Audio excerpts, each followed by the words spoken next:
Good morning. എല്ലാവർക്കും നല്ലൊരു ദിവസം ആശംസിക്കുന്നു. വളരെ സന്തോഷമുള്ളൊരു കാര്യം, ഞാൻ എൻ്റെ കാര്യം നോക്കുകയാണ്. ഞാൻ ആദ്യമായിട്ട് സിനിമയിൽ അഭിനയിക്കാൻ വന്നതും എത്ര വർഷം, 48 വർഷം മുമ്പാണ്. പക്ഷെ അന്നൊന്നും ഇങ്ങനത്തെ കാര്യമൊന്നുമില്ല. അഭിനയിക്കാൻ വന്നു, അഭിനയിച്ചു, അടുത്ത സിനിമയായി. പിന്നെ മഞ്ഞയിൽ വിരിഞ്ഞ പൂക്കളിൽ ഒരു ഓഡീഷന് പോയി. അപ്പം അത്തരം കാര്യങ്ങളൊക്കെ ആലോചിക്കാണ്. ഞാൻ ഒരിക്കൽ പോലും വിചാരിച്ചില്ല എൻ്റെ കുട്ടികൾ സിനിമയിൽ അഭിനയിക്കുമെന്ന കാര്യം. അവർക്ക് അവരുടേതായിട്ടുള്ള ഒരു പ്രൈവസി ഉണ്ട്, അവരുടേതായിട്ടുള്ള പിന്നെ നിശ്ചയങ്ങളുണ്ട്. അതിലെല്ലാം സമ്മതിച്ച ഒരാളാണ് ഞാനും ശുചിയും. വളരെ കാലത്തിന് ശേഷം അപ്പോൾ ഒരു സിനിമയിൽ അഭിനയിക്കാൻ വേണ്ടി തോന്നി. ഞാൻ 6ാം ക്ലാസ്സിൽ പഠിച്ചുകൊണ്ടിരുന്നപ്പോഴാണ് ബെസ്റ്റ് ആക്ടർ. അതുപോലെ തന്നെയാണ് അപ്പവും 6ാം ക്ലാസ്സിൽ പഠിച്ചുകൊണ്ടിരിക്കുമ്പോഴാണ് ബെസ്റ്റ് ആക്ടറാണ്. 10ാം ക്ലാസ്സിൽ പഠിക്കുന്ന സമയത്ത് ബെസ്റ്റ് ആക്ടറായി. അതുപോലെ അപ്പു 8ാം ക്ലാസ്സിൽ പഠിക്കുന്ന സമയത്ത് ബെസ്റ്റ് ആക്ടറായി. മായ ആ സ്കൂളിൽ ഒരുപാട് നാടകങ്ങളിൽ അഭിനയിച്ചു, ബെസ്റ്റ് ആക്ട്രസ് ഒക്കെ. അപ്പം ഇത് എങ്ങനെയാണ്, ഞാനും ഒരു സിനിമയിൽ അഭിനയിക്കാനോ അങ്ങനെ നടനാകണോ എന്നൊക്കെ ആഗ്രഹിച്ച ഒരാളല്ല. കാലത്തിൻ്റെ നിശ്ചയം പോലെ സിനിമയിൽ വന്നു. എന്നെ എൻ്റെ കൂടെ ഉള്ളതായി ഇവിടെ ഇരിക്കുന്ന നിങ്ങളൊക്കെ തന്നെയാണ്, ഇരിക്കുന്ന ആൾക്കാർ തന്നെയാണ് ഒരു സിനിമ നടനാക്കിയതും ഇത്ര നാൾ കൊണ്ട് നടന്നതും 48 years. അതുപോലെ എന്തെങ്കിലും ഒരു ഡിസിഷൻ ഉണ്ടാകും, ഒരു ഡിസ്റ്റൈൻ, പ്രീ ഡിസ്റ്റൈൻഡ് എന്നൊക്കെ പറയുന്നതിൽ ഞാൻ വിശ്വസിക്കുന്നു. അതൊരു ഞാൻ എൻ്റെ മകളുടെ പേര് പോലും വിസ്മയം എന്നാണ് കിട്ടി, വിസ്മയ മോഹൻലാൽ എന്നാണ് കാര്യം. എൻ്റെ ജീവിതത്തിൽ സംഭവിക്കുന്നതെല്ലാം വളരെ വിസ്മയമായിട്ടാണ് ഞാൻ കണക്കാക്കുന്നത്, ആക്സിഡൻ്റായിട്ടാണ്. മായയ്ക്കും അതുപോലെ പെട്ടെന്ന് ഒരുപാട് കാര്യങ്ങൾ പഠിച്ചാലും ഒരു സിനിമയിൽ അഭിനയിക്കണം എന്നൊരാഗ്രഹം പറഞ്ഞു. അഭിനയിക്കണം എന്നാഗ്രഹം പറഞ്ഞാൽ നമുക്ക് അതിനുള്ള എല്ലാ സൗകര്യങ്ങളും ഉണ്ട്. സിനിമയിൽ അഭിനയിക്കുക എന്ന് പറഞ്ഞാൽ അത്ര എളുപ്പമുള്ള കാര്യമല്ല.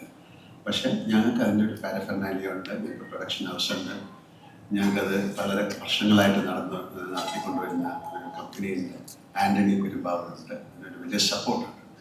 അപ്പം അങ്ങനെ നോക്കിയപ്പോൾ അങ്ങനെ ഒരു സബ്ജക്റ്റ് കിട്ടി. അപ്പം അങ്ങനെ കുട്ടി അഭിനയിക്കാൻ, അതിൻ്റെ പേര് തന്നെ തുടക്കം എന്നാണ്. ഇത് സിനിമയിൽ അഭിനയിക്കുക എന്ന് പറയുന്നത് അത്ര ഈസി ആയിട്ടുള്ളൊരു കാര്യമല്ല, എല്ലാവർക്കും അറിയാം.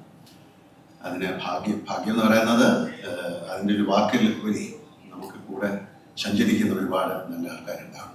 നല്ലതെന്ന് പറയുന്നത് മോശം എന്നുള്ള രീതിയിലല്ല, നമ്മളെ സപ്പോർട്ട് ചെയ്യാൻ. എൻ്റെ കാര്യം, എനിക്ക് ഒരുപാട് ആൾക്കാരുണ്ടായിരുന്നു, എൻ്റെ co-stars, എൻ്റെ കൊളീഗ്സ്, എൻ്റെ ഡയറക്ടേഴ്സ്, എൻ്റെ സ്ക്രിപ്റ്റ് റൈറ്റേഴ്സ്, എന്നെ ചേർത്ത് പിടിച്ച് മുന്നോട്ട് നയിക്കുന്നത്, എൻ്റെ വീഴ്ചയിലും ഒക്കെ എന്നെ സപ്പോർട്ട് ചെയ്യുന്ന ആൾക്കാർ. അങ്ങനെ ഒരു വലിയ ഒരു കോൺഗ്രസ്, ഒരു സംഘത്തിൻ്റെ കൂടെ സഞ്ചരിക്കുകയാണ്. അല്ലാതെ തനിച്ച് നമുക്ക് ഒന്നും നേടാൻ സാധിക്കില്ല സിനിമയിൽ പോലും.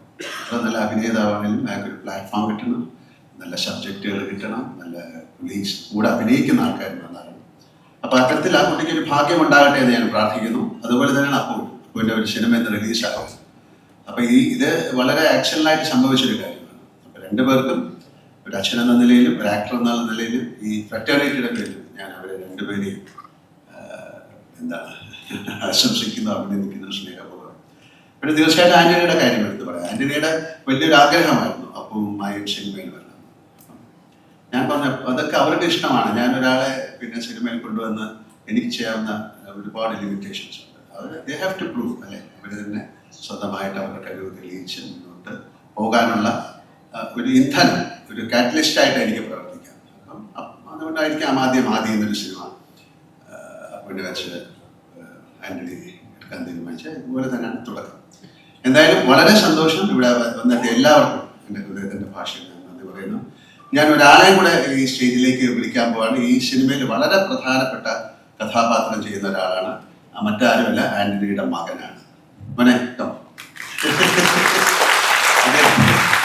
വിളിച്ചിരിക്കുകയാണ്. ഇതൊരു കുടുംബ ചിത്രമായിട്ട് മാറി എന്നുള്ളതല്ല ഞാൻ പറയുന്നത്. ഇതും ഒരു വളരെ ആകസ്മികമായിട്ട് സംഭവിച്ച കാര്യമാണ്. ഇതിനൊരു കഥാപാത്രം ഇത് എഴുതി വന്നപ്പം അതിലൊരു കഥാപാത്രമായിട്ട് ചെയ്യാൻ അദ്ദേഹത്തിന് സാധിക്കുമെന്ന് ചോദിച്ചു. വേറെ ഒരു സിനിമയിൽ, കഴിഞ്ഞ സിനിമയിൽ ചെറിയൊരു റോള് അഭിനയിച്ചിട്ടുണ്ട്. മോനിപ്പം ദുബായിലാണ്, അവിടെയാണ്. വെരി ഗുഡ് ഫുട്ബോൾ പ്ലെയർ, നല്ലൊരു മാർഷ്യൽ ആർട്ടൊക്കെ ചെയ്യുന്ന ആളാണ്, വെരി നൈസ് പേഴ്സൺ. അപ്പം അങ്ങനെ ഒരുപാട് ക്വാളിറ്റീസ് ഉണ്ട്. ഈ ക്വാളിറ്റി ആണോ സിനിമയിലെ അഭിനയം എന്ന് ചോദിച്ചാൽ അതല്ല, ഇതും കൂടെ അതിന് ആഡഡ് അട്രാക്ഷനാണ്. അങ്ങനെ അദ്ദേഹവും വളരെ ഒരു ലീഡ് റോളാണ് ഈ സിനിമ ചെയ്യുന്നത്. ആൻ്റണി പറഞ്ഞ സാറേ ഇത് ആരെ അറിയിക്കണം, നമ്മൾ തീർച്ചയായിട്ടും അറിയിക്കണം, കുറച്ച് കഴിയുമ്പോൾ അറിയുന്നതല്ലേ. പിന്നെ ആൻ്റണിക്കും അതിൻ്റെ ഒരു അഭിമാനം ഉണ്ട്. വളരെ രണ്ടുപേർക്കും, മോനും I wish all the best from my heart, from my family, from the fraternity.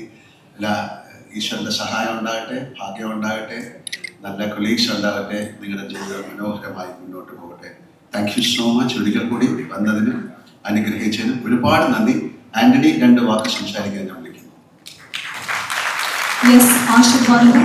Antony Perumbavoor ലാലേട്ടന്റെ സ്വന്തം ആന്റണി ചേട്ടനാണ്. ആന്റണി ചേട്ടൻ ഏറ്റവും ബുക്കി കൊടുത്ത ലാൽ സാറ് ആശിഷിന് വെൽക്കം ചെയ്യണം. നല്ലൊരു കൈയ്യടി നൽകിക്കൊണ്ട് ആശിഷിനെ ഞങ്ങളുടെ ലാലേട്ടൻ ഹഗ് ചെയ്ത് ബൊക്കെ നൽകി ഞങ്ങൾ ഇവിടെ ഈ ഒരു ഫ്രറ്റേണിറ്റിയിലേക്ക്, ഇൻഡസ്ട്രിയിലേക്ക് സ്വാഗതം ചെയ്തു. ഇന്നൊരു